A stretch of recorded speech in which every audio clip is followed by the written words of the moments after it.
De uitspraak is conform de eis van de officier van justitie, 2 weken geleden. De rechter vindt de dierder vanwege een ziekelijke geestelijke stoornis minder te rekkenbaar.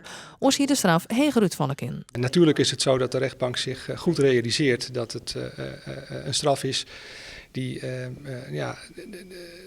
misschien niet tegemoet komt aan datgene wat de nabestaanden in gedachten hebben. Maar het heeft vooral te maken met het verminderd toerekeningsvatbaar zijn. Udo D. voelde op 19 oktober eerst een prostituee aan met een Stanley mes. Daarna bezocht een vrouw te beroven en een auto te stelen. De tocht eindigde met het neerslaan van een 68-jarige vrouw met een flessen.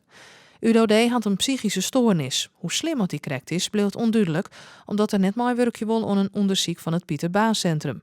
De advocaat van Udo D. hier vrijspraak vregen. Wat er heger beroep ontekenen wordt, is nog net bekend. Ik kan me voorstellen dat de verdachte en de advocaat nu het vonnis gaan bestuderen en dan gaan bekijken of zij daarmee zich kunnen verenigen of niet.